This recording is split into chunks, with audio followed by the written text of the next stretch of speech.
Hola, hola, ¿cómo les va? Esto es ISEL TV, el programa de televisión del Instituto Superior de Estudios Loma de Zamora. Nuestro invitado de hoy es el médico psicoanalista Luis Grach. Tengo aquí la segunda edición de su libro, El trastorno por déficit de atención, clínica, diagnóstico y tratamiento en la infancia, la adolescencia y la adultez.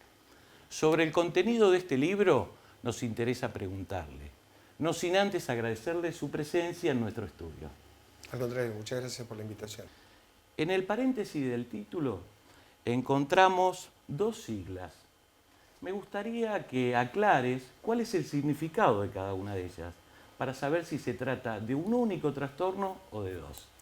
Te voy a contar un poco la historia de cómo llegué yo a interesarme por este tema, porque de ahí viene la sigla. Yo me recibí de médico en el año 71, hice la formación psiquiátrica, después me dediqué al psicoanálisis y en el año más o menos 95 me fui a trabajar a los Estados Unidos. Trabajaba en un hospital que se llama Mount Sinai Hospital en New York. Y este hospital tenía una especie de sucursal donde se atendían veteranos de guerra de Vietnam. Y había una altísima tasa de incidencia de sujetos que eran gravemente adictos a la cocaína. Y en la historia personal de estos sujetos se registraba una enorme tasa de incidencia de una patología que yo conocía, había estudiado como médico, y que en aquellas épocas se conocía como disfunción cerebral mínima, síndrome hiperkinético de la infancia o trastorno de hiperquinesia.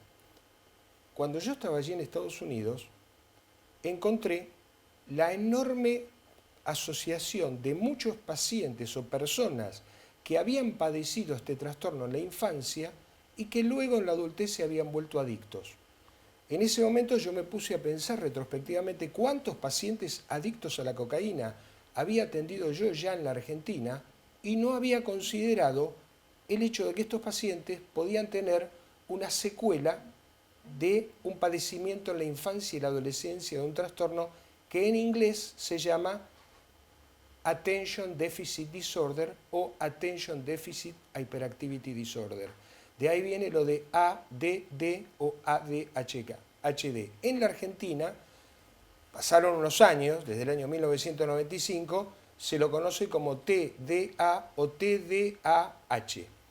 La diferencia entre estos dos trastornos no es la etiología, no es la causa es la misma, sino que la diferencia es el modo de presentación. Unos chicos adolescentes tienen un trastorno que se expresa como inatención o distractibilidad, impulsividad y algunos pocos presentan hiperactividad. O sea, cuando el trastorno básicamente tiene desatención e impulsividad, se llama trastorno por déficit atencional o en inglés ADD. Y cuando el paciente tiene, sumado a eso, impulsividad, se llama trastorno por déficit atencional predominantemente hiperactivo o ADHD. Eso, digamos, como resabio de esa experiencia que yo tuve en el año 95 y cuando todavía no se conocía o no se trabajaba tanto en la Argentina sobre este tema, por eso conservé esa nominación, porque es una nominación más internacionalmente conocida. Por otro lado, este es un tema muy controversial. Digamos, no hay un acuerdo general acerca incluso de la existencia de este síndrome. Cuando yo estaba en Estados Unidos trabajando en este hospital, me iba todos los mediodías a la biblioteca del hospital y empecé a leer mucho sobre esto porque en Estados Unidos estaba muy en auge esta patología y era un tema muy controversial. Sobre eso te quería preguntar. Sí. Porque, y le voy a pedir a nuestro director si por favor toma la tapa de tu libro. El mérito de esta segunda edición es evidente y creo que nadie mejor que vos para explicarnos dónde crees que radica el centro de la polémica entre quienes aceptan o niegan la existencia de esta enfermedad. Hay un manual que se llama DSM, que hay diferentes números, el 1, el 2, el 3, el 4, ya estamos en el 5, que es el Manual Diagnóstico y Estadístico de las Enfermedades Mentales, donde el grupo consagrado de psiquiatras de todo el mundo, digamos, los especialistas en psicosis, en trastornos obsesivo-compulsivos, etcétera, etcétera, se reúnen para hacer una enumeración sintomática de los cuadros para que haya un acuerdo universal. Supongamos que yo veo un paciente, digo que el paciente tiene una esquizofrenia paranoide, tiene que reunir ciertos requisitos, no es una impresión personal mía, porque supongamos que este paciente se va a vivir a Australia y yo le hago un informe y le pongo tal numeración según el DSM-4 o 5 y la persona que lo atienda o la cobertura médica sabe que mi diagnóstico es una esquizofrenia. En el Manual Diagnóstico y Estadístico de las Enfermedades Mentales existe lo que se llama el trastorno por déficit atencional o hiperactivo, predominantemente inatento, el trastorno por déficit atencional o hiperactivo, predominantemente hiperactivo o impulsivo y el combinado. ¿Cuál es la controversia? La controversia es que, en principio, los psicoanalistas en general estamos reticentes a poner una etiqueta y un diagnóstico. ¿Por qué? Porque la creencia del psicoanálisis o de los psicoanalistas es que uno tiene que esperar a los pacientes, como decía un psicoanalista que se llamaba Bion, sin memoria ni deseo. No es que yo tengo que esperar al obsesivo que viene a las 5 de la tarde, porque ya mi escucha está precondicionada. Como decía Goethe, lo que se sabe se ve y eso condiciona un prejuicio. El psicoanálisis se propone más una escucha más abierta y lo que trata son los trastornos que son de la esfera de lo psicológico.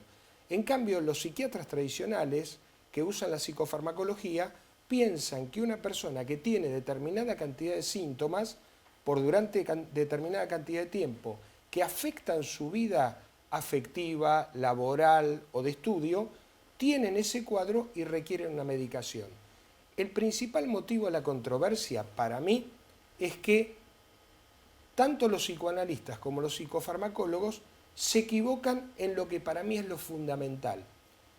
Hay cuadros clínicos que se parecen mucho a la sintomatología del trastorno por déficit atencional con hiperactividad. Se parecen, pero no son lo mismo. Por ejemplo, la estructura narcisista de personalidad tiene una sintomatología muy parecida, pero tiene una base psicológica. Es un problema del modelo de crianza. Entonces, los psicoanalistas dicen, el trastorno por déficit atencional no existe porque yo atendí a un paciente que tenía una sintomatología similar, no lo mediqué y mejoró. Pero ese paciente probablemente no tenía un trastorno por déficit atencional, tenía una estructura narcisista de personalidad. Si el paciente tiene un trastorno por déficit atencional con hiperactividad, va a tener una mejoría espectacular si es medicado. O sea, esto es lo mismo que la diabetes y la insulina. Nadie medicaría con insulina a un paciente que no es diabético, pero si el diagnóstico es certero y yo sé que una persona tiene diabetes, tengo que evitarle los efectos secundarios que va a tener la diabetes a largo plazo. En este caso, o en este trastorno, si un chico no es medicado, va a tener consecuencias muy complicadas en su vida. ¿Por qué? Porque el chico es inteligente, tiene un problema neuroquímico de base neurológica por el cual no puede prestar atención y como no presta atención, no aprende. Y como no aprende, obtiene malas calificaciones. Y como tiene malas calificaciones, va a tener un colapso en su autoestima y va a empezar a sentirse que es un tonto, a pesar de que es inteligente, porque no puede prestar atención. Allí es donde se da el terreno más de confrontación, porque los psicoanalistas tenemos una tendencia a pensar que si alguien no hace algo es porque no quiere, porque no tiene un deseo inconsciente. Como que todos tenemos la potencialidad de hacer cualquier cosa siempre y cuando nos acompañen los deseos inconscientes. Pero esto no es así, no es una ley universal. Si yo tengo un trastorno por déficit atencional, tengo un déficit de ciertos neurotransmisores en ciertas áreas del cerebro que me impiden sostener la atención y entonces no es que no soy inteligente, no es que no aprendo porque no quiero, sino que es porque no puedo. Imagínate, Juan Carlos, que vos y yo vamos al cine, vamos a ver una película de suspenso y vos te levantás del cine 3 o 4 veces, salís a hablar por teléfono, ¿sí? Cuando termina la película, ¿la vas a entender correctamente? Al final vas a decir, pero ¿fue el mucamo el que lo mató o fue la esposa? Yo que me vi toda la película, la entendí, porque seguí toda la secuencia. No es que vos sos menos inteligente que yo. Esto es lo que le pasa a las personas que tienen un trastorno por déficit atencional. No pueden sostener la atención por un periodo prolongado de tiempo. Esto estoy hablando del caso del ADD, no del ADHD. Todos los chicos son desatentos naturalmente, ¿sí? Ningún chico se queda prestando atención durante mucho tiempo, pero tenemos maneras de mensurar esto. Por ejemplo, a los 2 años es normal que un chico pueda sostener la atención por 5 a 7 minutos. A los 3 años, por 9 a 10 minutos. A los 4 años, más o menos 12 minutos. A los 5 años, 15 a 20 minutos. Y a los 6 años, 40 a 45 minutos. Por eso las clases en el colegio duran ese tiempo. Porque hay un momento donde ya sabemos que una persona biológicamente no puede sostener la atención. Por supuesto que si el tópico del cual estamos hablando es de máximo interés en un niño, ese niño va a mantener la atención. O por ejemplo, si los padres dejan al chico que tiene un trastorno por déficit atencional con el televisor y le permiten hacer zapping, el chico se va a quedar 3 horas viendo televisión, pero no va a ver el mismo programa. ¿Por qué? Porque cada vez que está aburrido, que no puede sostener la atención, cambia el estímulo. Entonces, ¿qué le pasa al chico en un ámbito escolar? En un ámbito escolar, por ahí no se tocan temas de su máximo interés, no hay una relación 1 a 1. A mí me es muy fácil en este momento prestarte el máximo de atención a vos, porque sos mi único interlocutor. Ahora, si vos estuvieras dando una conferencia y hay 50 personas y yo tengo un trastorno atencional, me voy a empezar a dispersar porque uno de los síntomas que tengo es la impulsividad. ¿Qué quiere decir la impulsividad? Es como si yo cuando estoy hablando con vos me pongo a mirar si los botones de la camisa están todos bien cosidos, qué marca de reloj usás, cómo es los colores de las luces que nos están rodeando. Para poder sostener la atención, yo tengo que reducir mi impulsividad, pero si tengo un problema con la impulsividad de origen biológico, no lo voy a poder hacer. A diferencia de otros cuadros que tienen una sintomatología parecida, pero no tienen una base neurológica o una base neuroquímica. La base neuroquímica, por lo menos lo que se conoce hasta ahora, del trastorno por déficit atencional, es un déficit de un determinado neurotransmisor en una zona del cerebro que se llama el polo frontal. El déficit es de una sustancia que se llama dopamina. Aquí te estoy hablando del trastorno de base neuroquímica, el verdadero ADD, para lo cual yo tengo que hacer un proceso diagnóstico largo que yo encontré que en Estados Unidos existe lamentablemente un sobrediagnóstico de este trastorno. ¿Por qué? Porque los americanos usan unos cuestionarios, ¿sí? El famoso cuestionario de Conners, que se lo dan a los padres, tiene 10, 15 preguntas. El chico está como adormecido, no presta atención, se olvida de las cosas, pierde los útiles en el colegio, se olvida los cuadernos. Si tiene X cantidad de síntomas, hacen el diagnóstico. Eso es una barbaridad. Eso es como si por teléfono yo atiendo a un paciente y le pregunto un listado de síntomas y me dice que sí. Digo, bueno, mire, ¿sabe qué? Usted está padeciendo un brote psicótico, tome risperidona en tal dosis. No, yo tengo que conocer al paciente y tengo que seguir un procedimiento diagnóstico.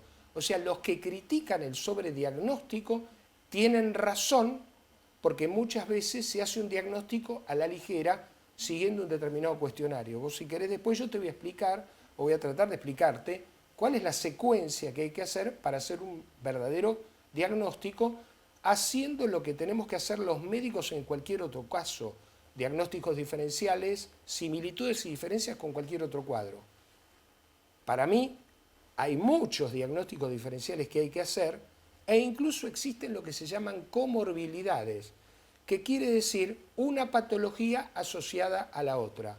Yo puedo atender a un paciente que sea diabético y que esté deprimido, ¿sí? Hay una coexistencia de dos morbilidades, pero no hay una causalidad entre esas dos, ¿sí? Por ejemplo, si yo tengo un trastorno por déficit atencional, voy a tener como comorbilidad un colapso en mi autoestima.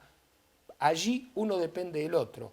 En cambio, en la hipertensión y la depresión no es que uno es causa del otro. Coexisten, pero no es una comorbilidad donde no hay dependencia una de otra. Manifestaste antes que en las bases del narcisismo hay un componente psicológico. Sí. Una de las conceptualizaciones más fuertes y que primero aparece en el libro es la coparticipación entre lo psíquico y lo biológico. La calidad del diagnóstico y la búsqueda de soluciones está proporcionalmente o directamente o es directamente proporcional al aporte interdisciplinario. Sí, te voy a hacer un pequeño gráfico para explicarte cómo creo yo que se genera el narcisismo para que entonces podamos entender cuál es la similitud sintomática y cuál es la diferencia o las consecuencias y las interrelaciones entre lo somático y lo psíquico. Adelante. Supongamos que recién nació un niño, ¿sí? Este niño está en la nursery, son las 14 horas, supongamos. ¿Qué es lo primero que le va a pasar biológicamente a ese niño mientras está en la nursery? Va a ir teniendo un incremento de cantidad dentro de su aparato hasta que en determinado momento la cantidad sube a tal nivel donde el niño intenta fugarse de esa cantidad, intenta disminuir la cantidad y llora. Perdón mi torpeza, ¿cantidad de qué? Cantidad de energía psíquica, correcto. ¿sí? La misma cantidad que va creciendo dentro tuyo cuando, si vos almorzaste hoy a las 12 del mediodía, ¿sí? Ahora a las 2 de la tarde quizás no tengas mucho apetito. A las 4 empezás a sentir hambre. A las 6 ya querés comer cualquier cosa. Y a las 8, si no encontrás nada para comer, crecen tus impulsos hostiles notoriamente, ¿sí? O sea, se va incrementando la cantidad y el chico llora para liberarse de la cantidad. No llora para llamar a la mamá ni al papá porque ese chico no sabe, el recién nacido, que la madre y el padre existen. La madre, que está ahí afuera y que ya pasó por esta experiencia biológica, dice, el nene tiene hambre, le da la teta, cae la cantidad dentro del aparato psíquico y el sujeto siente placer. 2 horas después se reproduce el mismo caso. Imaginémonos, como nos pasa a la mayoría de todos nosotros, que nosotros cuando fuimos criados o sufrimos demasiado o nuestros padres nos maltrataron o no nos dieron todos los placeres y no colmaron todas nuestras expectativas, o si lo hicieron, si esta madre es una primogénita, no va a tolerar por su propio narcisismo que el nene llore. Y entonces cuando el nene se queja, le da la teta. Y así sucesivamente. Entonces yo te pregunto a vos, Juan Carlos, un sujeto que fue criado así, ¿va a tener un alto nivel de tolerancia a la frustración o un bajo nivel de tolerancia a la frustración? Un bajo nivel de tolerancia. Exactamente. Esto es el narcisismo. El narcisismo es la ilusión, es el capricho, es la expectativa de tener una gratificación continua. Hay que dejarlo llorar entonces. Sin ser sádicos, ¿sí? Hay que satisfacer la necesidad del niño. No hay que comprarle el cuatriciclo de 750 centímetros cúbicos cuando el chico cumple 12 años. No hay que proveerle excesivamente cosas. ¿Por qué? Porque le incrementamos una estructura de personalidad narcisista. La autoestima es la valoración que cada uno tiene de sí mismo. Correcto. ¿Sí? Sí. Es cuando vos haces algo bien, ¿sí? Haces muchas cosas bien en tu vida. Cuando haces algo bien, de pronto tenés una satisfacción interior. Decís, qué bien, Juan Carlos, qué buena idea que tuviste, qué bien que hiciste tal cosa. Esa es la autoestima. La valoración que a uno le viene de afuera se llama narcisismo. Hay una relación inversamente proporcional entre autoestima y narcisismo. Las personas que tienen la autoestima alta tienen el narcisismo bajo y viceversa. O sea, que este sujeto hipotético que fue criado con una sobreprotección excesiva y que tiene un alto nivel de intolerancia a la frustración, tiene el narcisismo alto y la autoestima baja, porque depende mucho del reconocimiento externo. En cambio, una persona más saludable, que estuvo expuesto a determinado nivel de frustración, no es que el chico tiene hambre y entonces la mamá dice que sufra. No, A los chicos, igual que los adultos, lo que hay que cubrirles son las necesidades, ni más ni menos. Si el chico necesita un lápiz, hay que regalarle un lápiz. No hay que regalarle una caja de 148 lápices de todo el espectro cromático, porque eso es lo que uno le da al hijo a quien considera una parte de uno, porque uno no tolera, el padre o la madre tampoco tolera la frustración. ¿Y qué quieren? Quiere ser amado incondicionalmente por ese hijo. No le puede decir nunca que no.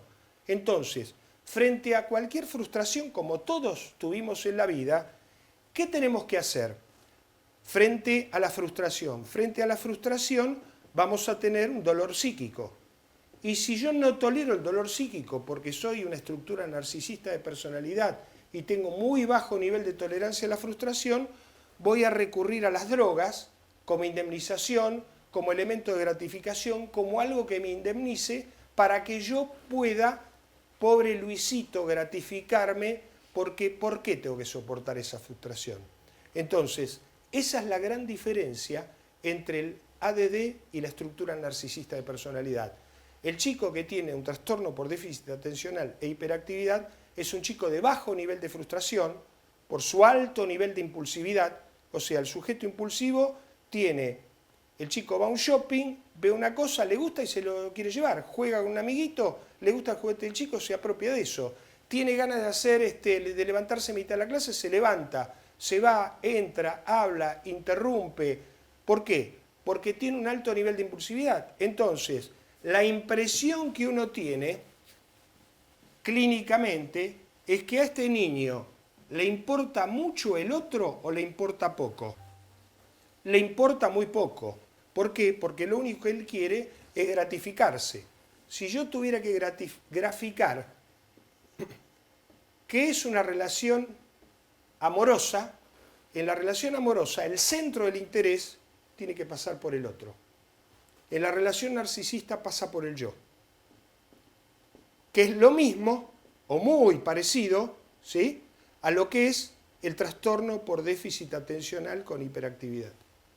¿Sí? Porque este chico es impulsivo y la impulsividad me lleva a mí a querer gratificarme en el momento que quiero lo que quiero. El impulsivo no puede tolerar la espera. ¿Por qué? Porque en el lóbulo frontal del cerebro tiene déficit de una sustancia que se llama dopamina. A este paciente, si lo diagnostiqué bien, si sé que es un trastorno por déficit atencional con hiperactividad, a este paciente le tengo que dar psicofármacos. Porque si este chico puede prestar atención, va a poder usar su inteligencia. Y si va a poder usar su inteligencia, su autoestima, ¿sí?, va a estar conservada, porque la autoestima es el resultado de apropiarse de los logros. Mi autoestima está basada en hechos reales, en cosas que yo conseguí, ¿sí? Correcto. Ahora, si yo voy al colegio y me siento un idiota porque no aprendo, porque saco malas notas, voy a tener secundariamente un daño en la autoestima y entonces voy a desertar de los ámbitos escolares, no voy a querer estudiar. Esa es una de las consecuencias. Ahora, vos me preguntaste cuál es la interrelación entre lo psíquico y lo físico. Cuando yo estudiaba medicina, una de las preocupaciones de los estudiantes de medicina y de mis profesores era tratar de integrar lo psíquico con lo físico. Tenemos que integrar esto.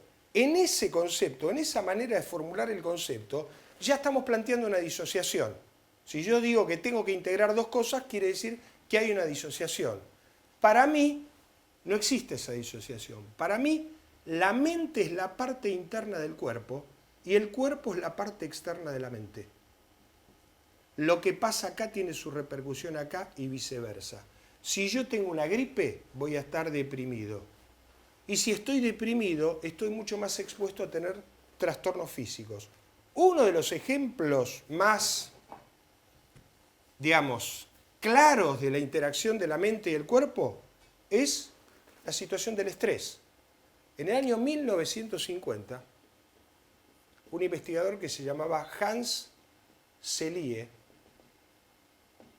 Era un húngaro que fue a trabajar en Canadá. Y él estaba trabajando en investigaciones en Canadá y vivía en una pensión donde había un gran grupo de estudiantes y de ingenieros. Y él fue a experimentar con pacientes donde él tenía la teoría de que, además de la enfermedad física, el paciente tenía una otra enfermedad porque estaba enfermo.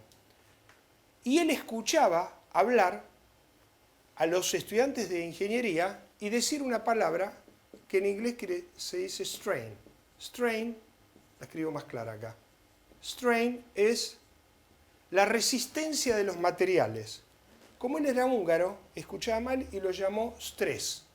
¿Y qué es el estrés? El estrés es un fenómeno normal adaptativo donde participa el cerebro y el cuerpo. Supongamos que estamos acá, todos nosotros amablemente reunidos, serenos, en paz, y de golpe escuchamos a alguien que grita fuego, se está incendiando el lugar. ¿Sí? Mi glándula hipófisis, que está en la base del cerebro, va a ser estimulada por una zona del cerebro que se llama hipotálamo, por lo que se llama el eje hipotálamo hipofisario. Mi glándula hipófisis va a segregar en el cuerpo, hasta acá estamos en un fenómeno biológico mental, puramente mental, cosas que ocurren en el cerebro. Esto va a liberar ACTH, que es una hormona que se llama adenocorticotrofina, que va a estimular la glándula suprarrenal, que va a liberar adrenalina y cortisol. La adrenalina va a aumentar la frecuencia cardíaca y la frecuencia respiratoria. O sea, el estrés, que es un trastorno adaptativo normal, me va a preparar a mí para dos cosas, el ataque o la fuga. ¿Sí? Si hay una amenaza de incendio, no tengo a nadie a quien atacar. Pero mi organismo se prepara aumentando la frecuencia respiratoria, aumentando la frecuencia cardíaca y liberando al torrente sanguíneo un alto nivel de glucosa porque voy a necesitar más combustible para hacer lo que quiero hacer, que es pelear o fugarme. Digamos, en inglés es fight or fly. ¿Sí? Entonces, acá tenés un ejemplo típico de lo que es la interacción psicosomático, igual que lo somatopsíquico. Hay una interrelación directa. Lo que pasa es que hay que diferenciar entre lo que es el trastorno que tiene un sujeto para sostener la atención, para regular su impulsividad y para poder no ser hiperactivo, porque tiene un déficit de una determinada sustancia, un determinado neurotransmisor aquí, diferente de lo que es la estructura narcisista de personalidad, que es el resultado de un modelo de crianza. Esto es un chico caprichoso, un chico poco tolerante a la frustración, de este que es un chico hiperactivo, inatento, impulsivo. Normalmente, esto comienza a partir del nacimiento. O sea, voy a hablar ahora voy a poner como ejemplo el ADHD, que te dije antes que la etiología es la misma. La sintomatología es diferente, el cuadro se presenta de un modo distinto, el tratamiento es igual, pero es más fácil detectar el ADHD que el ADD. ¿Por qué? Porque el chico que tiene ADD es un chico pacífico, que no molesta, que está sentado en el fondo de la clase, mirando por la ventana, distraído, aburrido, en su ensoñación, solo que no aprende. ¿Y qué hay de la herencia Muchísimo, en este chico? muchísimo. Es muy común que en el proceso diagnóstico, cuando yo hago todo el proceso diagnóstico justamente para diferenciar esta patología de una cantidad de patologías, la estructura narcisista de personalidad, los trastornos de ansiedad, los trastornos obsesivo-compulsivos, el síndrome de Tourette, la ansiedad de separación, todos estos cuadros tienen una sintomatología parecida a esto. Cuando yo estoy haciendo el estudio diagnóstico, es muy común que cuando le doy un cuestionario para que llenen los padres, el papá me diga, ¿sabe una cosa, doctor? Yo dejé ciencias económicas en segundo año, o dejé el secundario en cuarto o quinto año, porque a mí me pasaba lo mismo que a mi hijo. O sea, hay una predisposición hereditaria a esto. Predisposición no quiere decir 1 más 1 es igual 2. Quiere decir que hay un componente orgánico que frente a determinadas situaciones que se presentan o no, esto puede determinar una patología. Esto lo describió Freud como series complementarias. ¿Qué quiere decir series complementarias? Series complementarias es algo de la matemática. 10 es igual a 0 más 1 más 10. 10 es igual a 3 más 3 más 4. O 10 es igual a 0 más 0 más 10. El resultado final va a depender de la primera serie complementaria, que es lo constitucional, lo hereditario. Estas son las primeras años de vida. ¿Qué me pasó a mí en mi modelo de crianza? Y estos son los factores desencadenantes. O sea, yo puedo haber tenido un factor predisponente hereditario muy bajo, he tenido muy pocas experiencias traumáticas en la infancia, pero resulta que tengo depositado 5 millones de dólares en el banco y se lo llevó el banco. Y entonces el trauma reciente final genera en mí una descompensación grave. O sea, siempre hay un componente orgánico. En esta patología, en el ADD, hay una predisposición genética hereditaria. En el trastorno narcisista de personalidad hay un modelo de crianza.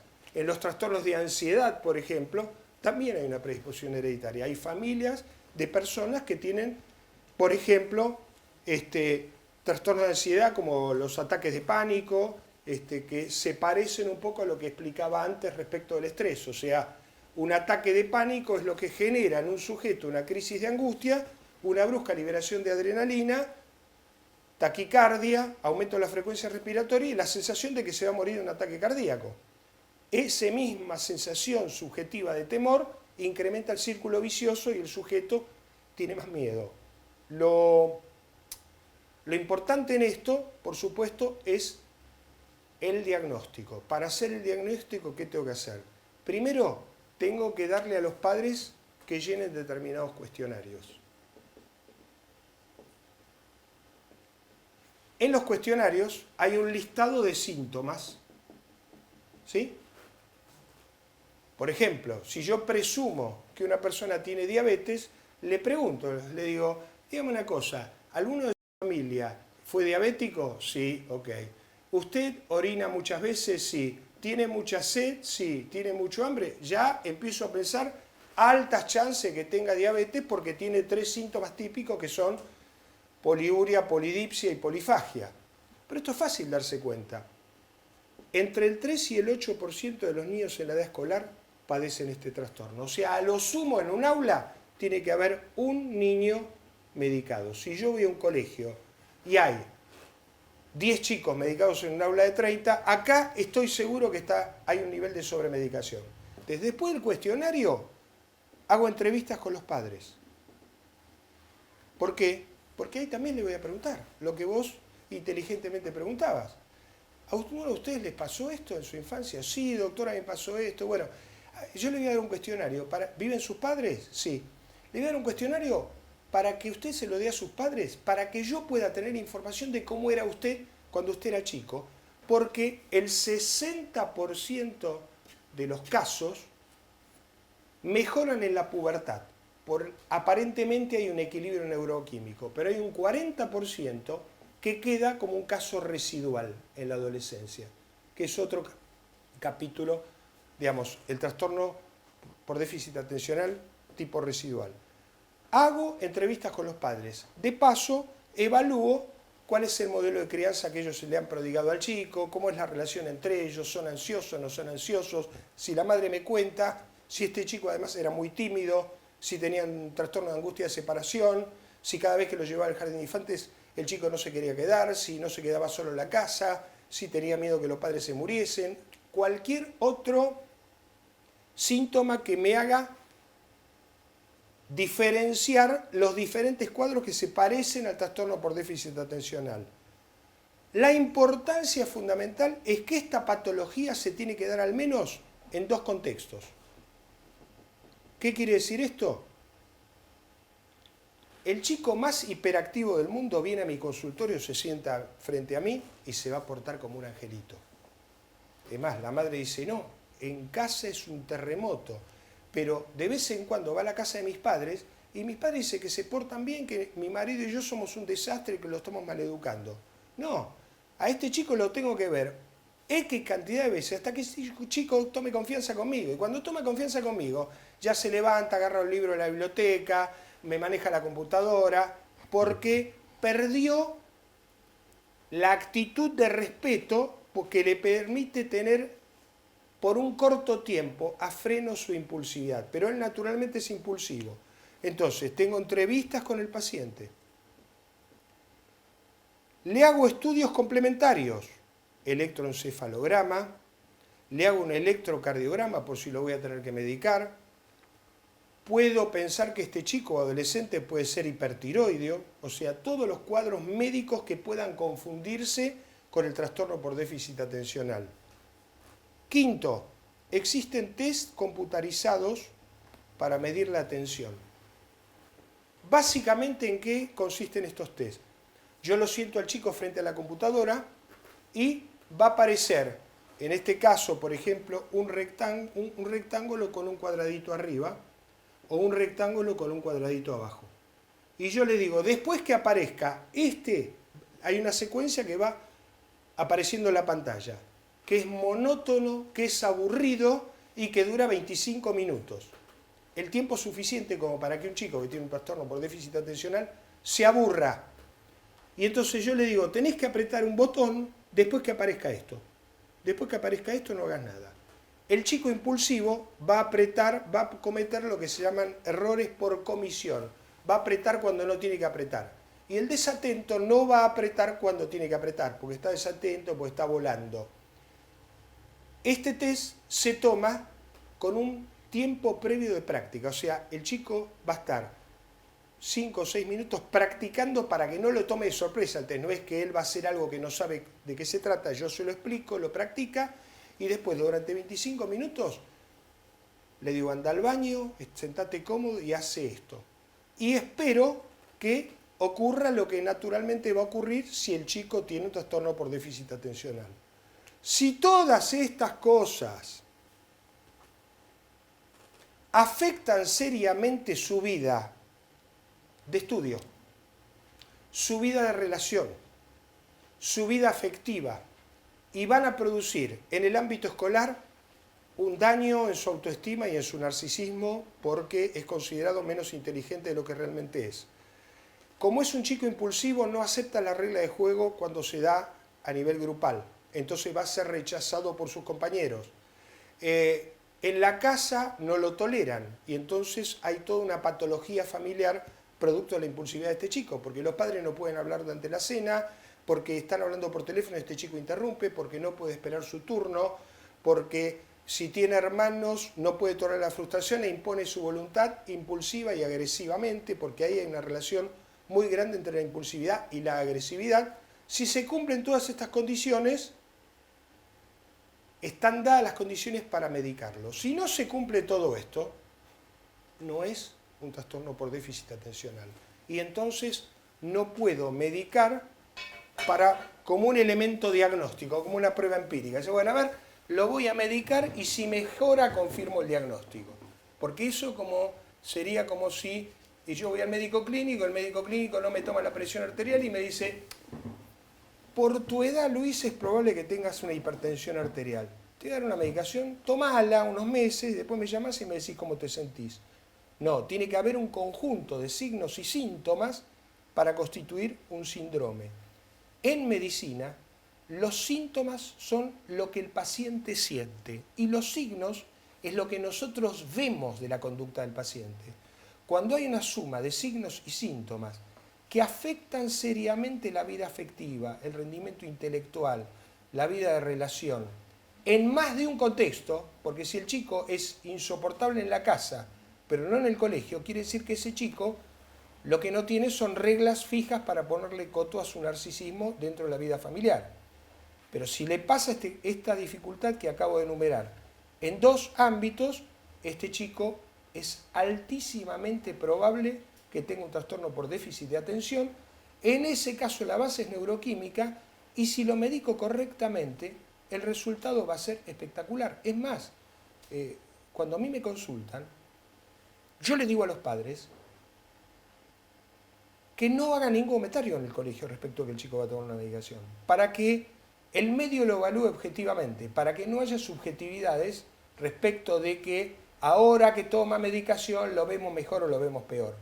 Y además al chico le digo, primero, que la medicación que va a tomar yo se la voy a sostener el menor tiempo posible, porque la medicación no transforma un estúpido en un genio, sino yo mismo la estaría tomando todos los días. La medicación es como el par de anteojos. Los anteojos me permiten a mí hacer foco mejor, sintonizar mejor la estación de radio cuando no está sintonizada. Es como que sin los anteojos yo veo borrosamente y con los anteojos veo con precisión. Yo le digo, con esto vas a poder prestar atención. Y si el trastorno por déficit atencional de él no es grave, lo medico de lunes a viernes cuando va al colegio, sábados y domingos que no tome la medicación. Y además le digo lo mismo que le digo a cualquier otro paciente adulto con ADD o deprimido. Le digo, te voy a dar una medicación para que vos seas como querés ser. Tratá que durante el tiempo que tomás la medicación, supongamos que estás deprimido, la medicación te va a hacer un efecto por el cual vos vas a volver a ser el que fuiste siempre. Tratá después de imitar eso sin la medicación, porque la medicación no tiene que ser un elemento vital por el resto de su vida en la vida de un paciente, salvo ciertas patologías psiquiátricas como lo es los cuadros psicóticos, la enfermedad bipolar, donde esos pacientes necesitan tomar la medicación por el resto de su vida. Luis, para cerrar, Sí. Página 147 de tu libro, Sí. hay una afirmación que me hizo ruido, y es aquella que manifiesta que todos los adolescentes consumen drogas, pero solo algunos llegan a un estadio que le hace daño. No me lo vas a contestar hoy, quedás invitado para otro programa. Y además hay otra que también me gustaría en un nuevo encuentro discutir contigo, que es aquella que hace mención a la relación de los chicos que padecen este trastorno con sus vínculos, y si eso está vinculado a todos los casos o únicamente a aquellos casos en los que el individuo o el sujeto sufre este trastorno. Me gustaría, si bien abordaste el tema, si como cierre me contás por qué afirmás que no hay un único tratamiento y universal. Un poco lo acabas de decir, ¿no? Sí, sí. Pero así, sucintamente. El tratamiento, la verdadera interdisciplina no es la de que dos profesionales se sienten a sostener discursos paralelos. La verdadera interdisciplina es que los psicofarmacólogos se nutran de los descubrimientos del psicoanálisis y los psicoanalistas admitan que hay medicaciones que curan patologías que no la curan las interpretaciones psicoanalíticas. O sea, una histérica se cura gracias a la interpretación de una fantasía inconsciente que está reprimida. Un sujeto que tiene un trastorno por déficit atencional, el psicoanálisis y la psicoterapia no sirven para curarle los síntomas. Para lo único que sirve es para recomponer la autoestima como resultante de la patología del cuadro que se trata con psicofármacos. O sea, siempre necesitamos del otro, en todos los órdenes de la vida. No se puede ser soberbio y narcisista y creer que uno tiene todas las respuestas. Para tratar exitosamente una persona que tiene un trastorno por déficit atencional es necesario, primero, el profesional que lo diagnostique. Segundo, el psicoterapeuta que trate el área específica que es el daño en la autoestima. Psicopedagogos que le permitan al niño reeducarse en lo que es el aprendizaje. Maestras particulares para que el chico aprenda los huecos en el conocimiento que tiene producto de su trastorno atencional. Porque de pronto el chico pasó un par de grados sin tener bases sólidas en su conocimiento, lo detectamos en tercer grado y pretendemos que en tercer grado sepa todo lo que no aprendió porque no fue diagnosticado antes.